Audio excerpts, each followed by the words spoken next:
L'info éco avec Capital. Le chiffre du jour, 8,4%. C'est le taux de chômage de la zone euro selon les derniers chiffres publiés par Eurostat. C'est son plus bas niveau depuis décembre 2008. Mais ces bons résultats en cachent un moins positif pour l'Hexagone. La France fait partie des derniers de la zone avec 9,2% de sans-emploi. Surtout, elle est le membre de l'Union européenne a décru le plus lentement depuis le début de la reprise, avec une baisse de seulement 9% entre 2015 et 2017. L'info pratique capitale. Dans le cas de fortes tensions dans une copropriété, où les différents résidents se divisent en deux clans, il est peut-être tentant de vouloir désigner 2 présidents de séance à la prochaine Assemblée générale de copropriété. Mais est-ce vraiment possible ? Eh bien non. Quand bien même des copropriétaires éliraient à l'unanimité des coprésidents, la Cour de cassation vient en effet de donner raison à une résidente qui contestait l'Assemblée générale de sa copropriété pour laquelle pas moins de 5 présidents de séance avaient été désignés. D'après la loi de 1965 régissant les copropriétés, l'Assemblée générale ne peut désigner qu'un seul président.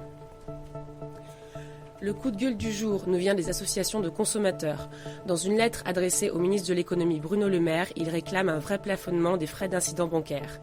Pour eux, les frais d'incident ainsi facturés génèrent 6,5 milliards d'euros de chiffre d'affaires pour les banques et aggravent les difficultés des consommateurs, y compris les plus vulnérables.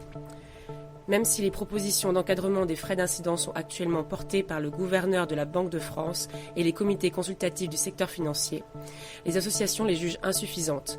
Elles demandent donc au ministre de l'économie des mesures concrètes afin de mettre fin à des pratiques dites maintes fois dénoncées. On finit avec la news high-tech.